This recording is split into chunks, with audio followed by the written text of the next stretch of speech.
आज हम लोग इस वीडियो के अंदर टाइम एंड टेंस का पार्ट कवर करने वाले हैं।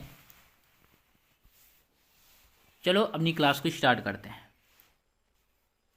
Present indefinite simple present tense, इसका रूल क्या होता है गाइस कि सब्जेक्ट प्लस वर्ब की फर्स्ट फॉर्म या वर्ब की fifth form plus dot dot dot,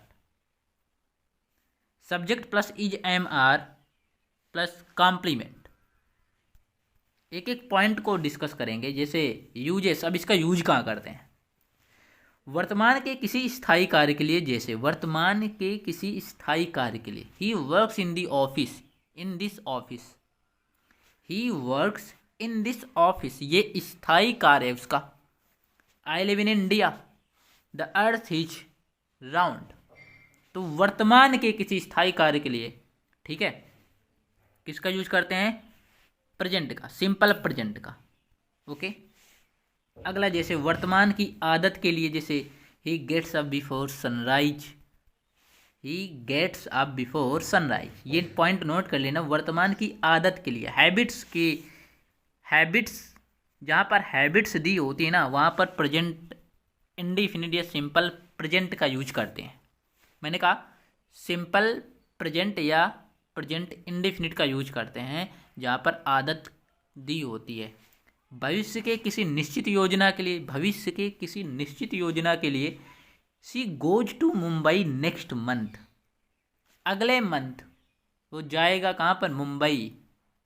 अब भविष्य की बात की जा रही है कि अगले मंथ, तो भविष्य की किसी निश्चित योजना के लिए she goes to Mumbai next month. जब भविष्य की दो घटनाओं का जिक्र हो तो when, if, unless, until, as soon as long as, in case, before, after से शुरू होने वाले क्लॉज में, जैसे you will not succeed unless you work hard, you will not succeed unless you work hard, ना कि unless you will work hard, you will not succeed unless you work hard। Note, इस नियम पर आधारित problems बहुधा पूछे गए हैं। जैसे as soon as I will reach Patna I will send you the books you have asked for Noida. तो एज सून एज से सेंटेंस स्टार्ट है, तो इसका मतलब ये है कि ये सेंटेंस हमारा सिंपल प्रेजेंट का है ना। तो विल यहाँ पर नहीं होगा। ठीक, यहाँ पर लिखा है पार्ट ए में विल का प्रयोग नहीं होगा, क्योंकि कंडीशनल क्लॉज में सिंपल फ्यूचर टेंस का प्रयोग नहीं होता, बल्कि प्रेजेंट टेंस का प्रयोग होता है। बिल्कुल सही है। As soon as I will, तो एज सून एज याद रखना। मैं एकदम सिंपल सी ट्रिक आपको बता दूं। यदि कोई भी सेंटेंस आपका एज सून एज, यहाँ पर जो वर्ड्स दिए गए हैं, जैसे when, if, unless, until, as soon as, as long as, in case, before, after में शुरू होने वाले क्लॉज में है, तो सेंटेंस याद रखना हमारा सिंपल प्रेजेंट या सिंपल इंडेफिनिट में बनेगा। ठीक है। प्रेजेंट कंटीन्यूअस टेंस को देख लेते हैं। Subject plus is am are, verb की फोर्थ फॉर्म में आईएनजी, मतलब कि वर्ब की फर्स्ट फॉर्म में आईएनजी लगे। अब वर्ब की फोर्थ फॉर्म को ही हम जैसे लिख दें प्लेइंग, PLAYING, ये प्लेइंग, ये वर्ब की कौन सी फॉर्म है, फोर्थ फॉर्म है। अब प्ले क्या है, मेन वर्ब, वर्ब की फर्स्ट फॉर्म है। वर्ब की फर्स्ट फॉर्म में आईएनजी लगाने से वर्ब की फोर्थ फॉर्म बनती है। राइट, ये बात समझ में आ गई। तो प्रेजेंट कंटिन्यूस की पहचान होती है कि वर्ब की फोर्थ फॉर्म होगी, मतलब कि वर्ब की फर्स्ट फॉर्म में आईएनजी लगा होगा। किसी ऐसे कार्यों के लिए जो इस क्षण जारी हैं, जो मतलब कि चल रहे हो। They are watching television, she is cooking, मतलब कि ये कार्य कैसे हैं, चल रहे हैं। Right, continue. ऐसे कार्यों के लिए जो वर्तमान में जारी हैं, लेकिन यह आवश्यक नहीं है कि इस क्षण भी जारी हो सकते हैं। जैसे he is writing a book, वह एक किताब लिख रहा है, वह एक किताब लिख रहा है। इसका मतलब क्या है गाइस, वह एक किताब लिख रहा है। ऐसा ये मतलब नहीं है कि यार अभी भी जारी हैं। जैसे ऐसे कार्यों के लिए जो वर्तमान में जारी हैं, लेकिन यह आवश्यक नहीं है, वर्तमान में जारी हैं, लेकिन ये भी नहीं कहा जा सकता कि वो कन्फर्म है, इस क्षण जारी। ठीक है। तो इज राइटिंग अ बुक, निकट भविष्य के निश्चित प्रोग्राम के लिए, जैसे I am going to Delhi tonight. Present perfect में क्या है, subject present perfect, has, have, present perfect में क्या है, हैज या हैव। ऐसे कार्यों के लिए जो अभी अभी पूरे हुए हैं, जैसे he has finished the work, you have just come, तो ये क्या है, प्रेजेंट परफेक्ट।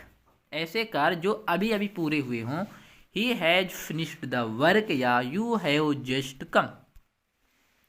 ऐसे कार्यों के लिए जो पास्ट में हुए किंतु वर्तमान महत्व के लिए बने हुए हैं, जैसे I have seen the Taj Mahal, I have visited Kashmir. ठीक है, ऐसे कार्यों के लिए जो पास्ट में हुए हैं किंतु वर्तमान महत्व के लिए बने, I have seen the Taj Mahal, ये बने तो पास्ट में है लेकिन वर्तमान के लिए महत्वपूर्ण है। I have visited Kashmir. C point कह रहा है कि ऐसे कार्यों के लिए जो पास्ट में शुरू हुए किंतु अब भी जारी हैं, पास्ट में शुरू हुए तो हैं लेकिन अभी भी जारी हैं। I have lived hair for a month, I have lived hair for a month. Present perfect continuous, इसमें क्या है, हैज हैव के साथ में बीन का प्रयोग किया जाता है। ऐसे कार्यों के लिए जो पास्ट में शुरू हुए और अब भी जारी है, जैसे I have been living here for a month, I have been living here for a month. अब ये रूल बहुत इंपॉर्टेंट गाइस है प्रेजेंट परफेक्ट कंटिन्यूअस का। प्रेजेंट परफेक्ट की जो हेल्पिंग वर्ब होती है हैज और हैव होती है, आप सबको पता है प्रेजेंट परफेक्ट की हेल्पिंग वर्ब। लेकिन इसके साथ क्या किया गया है, प्रेजेंट परफेक्ट कंटिन्यूअस की बात की जा रही है तो इसमें बीन का प्रयोग कर देते हैं। जब कंटिन्यूअस है तो आईएनजी का प्रयोग किया गया होगा। इतनी बात समझ में आ गई। इतनी बात समझने के बाद आपको देख लेना है कि इसमें टाइम दिया है, फॉर सिंस प्लस टाइम दिया गया है। ठीक है, तो I have been living here for a month, यहाँ पर टाइम ना दिया होता तो पता न चलता कि ये सेंटेंस किस टेंस में है ना।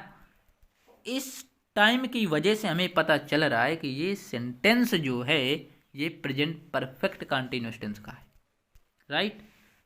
बी पार्ट कह रहा है कि ऐसे कार्यों के लिए जो कुछ समय तक जारी रहें और अभी समाप्त हैं किंतु उनका प्रभाव अभी है, जैसे they have been working in the field all day, they have been working in the field all day.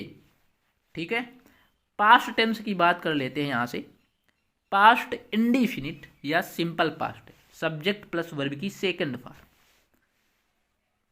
ऐसे कार्यों के लिए जो पास्ट में हुए हैं, जैसे ही came yesterday, he left for London last night.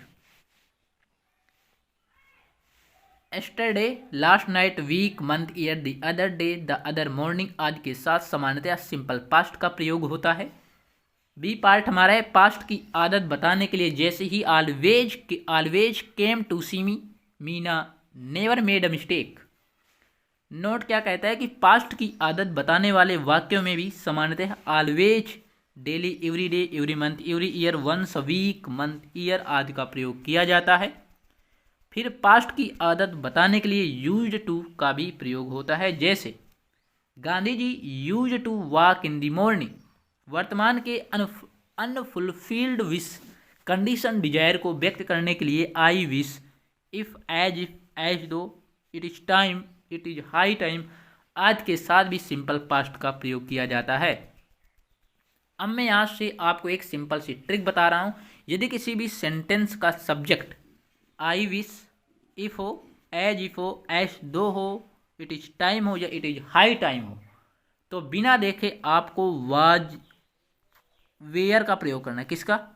Was का प्रयोग नहीं करना, वेयर का प्रयोग करना है। यदि किसी भी सेंटेंस का सब्जेक्ट आई विश, इफ हो, एज इफ, एज दो, इट इज टाइम या इट इज हाई टाइम हो, तो बिना देखे आपको वेयर का प्रयोग करना है। ठीक है, I wish I were the PM of India, it is time you went to the television. यदि डायरेक्ट नरेशन में रिपोर्टिंग वर्ब पास्ट टेंस में हो तो reported speech simple present tense में, तो इनडायरेक्ट नरेशन में रिपोर्टेड स्पीच को simple past में बदल दिया जाता है। यूनिवर्सल ट्रुथ के वर्ब को नहीं बदला जाता है। चलो देखते हैं, जैसे he said I write a letter. मैं जब आपको नरेशन का वीडियो करवाऊंगा तो आपको एक एक पॉइंट वहां पर समझाते हुए चलूंगा कि कैसे क्या होता है, लेकिन मैं आपको यहाँ पर कुछ हिंट दिए दे रहा हूँ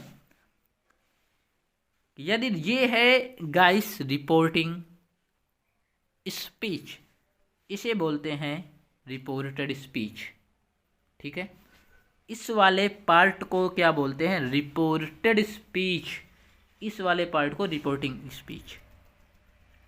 तो आई राइट अ लेटर, मैं एक पत्र लिखता हूँ। प्रेजेंट इंडेफिनिट में है तो प्रेजेंट इंडेफिनिट पास्ट इंडेफिनिट में जाता है।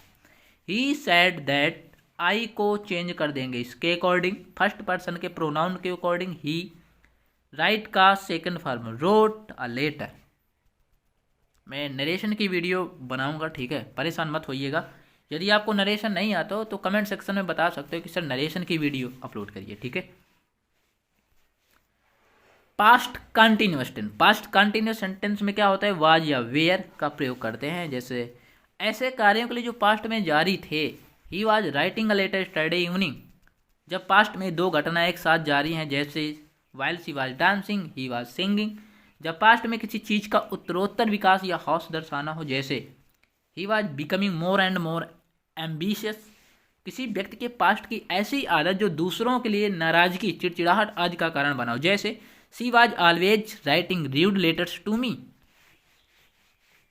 पास्ट परफेक्ट टेंस, इसकी पास्ट परफेक्ट की जो हेल्पिंग वर्ब होती है वो होती है हैड, और इसमें वर्ब की थर्ड फॉर्म का यूज होता है। जैसे जब पास्ट में दो घटनाएं घटी हो तो जो घटना पहले घटी हो उसके लिए पास्ट परफेक्ट, तथा जो घटना बाद में घटी हो उसके लिए सिंपल पास्ट का प्रयोग किया जाता है। मोस्ट इंपॉर्टेंट रूल है गाइस ये टेंस का, most important.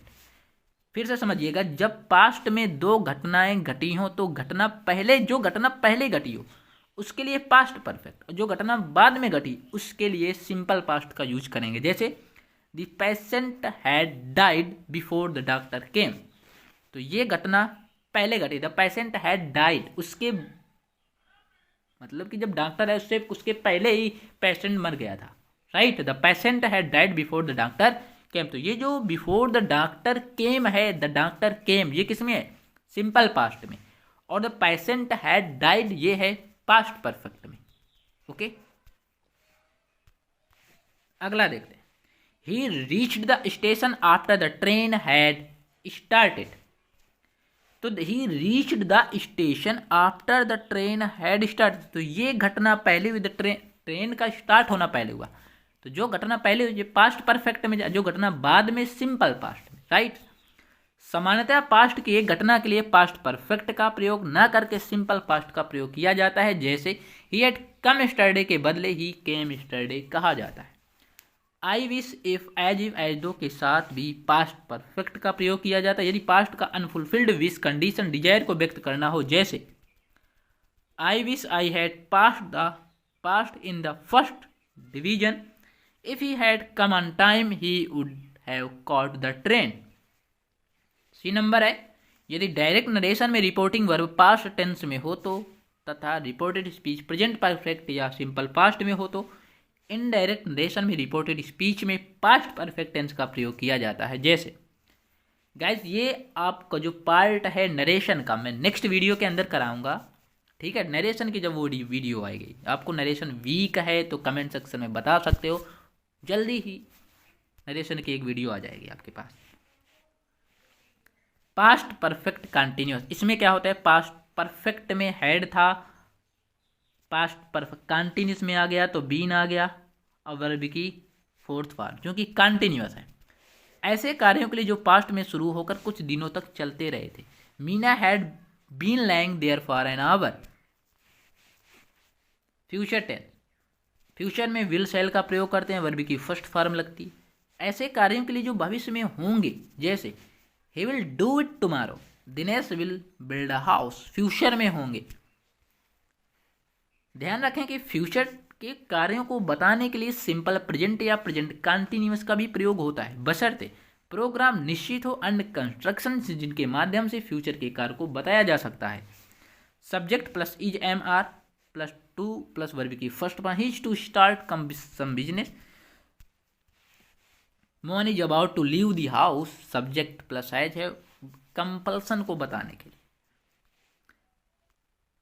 Future perfect continuous be, will be, shall be का यूज करते हैं। ऐसे कार्यों के लिए जो भविष्य में जारी रहेंगे, जैसे he will be writing some letters tomorrow morning, future perfect में एल हैव विल हैव का यूज करते हैं। जैसे ऐसे कार्यों के लिए जो भविष्य में पूरा हो चुके रहेंगे, जैसे they will have arrived here by this time tomorrow. यह अनुमान के लिए कोई व्यक्ति किसी चीज के बारे में जानता होगा, जैसे you will have heard the name of Gandhi. Future perfect continuous का प्रयोग न के बराबर होता है, अतः इसकी चर्चा यहाँ नहीं की जा रही है। तो गाइस, ये वीडियो आपको कैसी लगी है कमेंट सेक्शन में ज़रूर बताइएगा। नरेशन का पार्ट यदि आपको देखना है तो डिस्क्रिप्शन बॉक्स, कमेंट बॉक्स में आपको क्या करना है, बताना है कि आपको क्या नरेशन की वीडियो चाहिए। मैं आपको एकदम डिटेल में नरेशन का पार्ट कवर करवा दूंगा। और देखो, टाइम एंड टेंस में होता क्या है गाइस, टाइम एंड टेंस के जितने भी टेंस हैं आपके, ठीक है, उनकी हेल्पिंग वर्ब आपको पता होनी चाहिए, हेल्पिंग वर्ब। और सबसे ज़्यादा जो एग्जाम में क्वेश्चन पूछा जाने वाला है वो पास्ट परफेक्ट से है। जो घटना पहले घटित होती है वो पास्ट परफेक्ट में जाएगा, जो घटना बाद में घटित हो वो सिंपल पास्ट में चली जाएगी, ठीक है। ये वाले सेंटेंस आप अच्छी तो, ये केवल एक ही रूल है जो एग्जाम में पूछा जाता है। तो मिलते हैं नेक्स्ट वीडियो के साथ, जब तक के लिए बाय बाय, टेक केयर।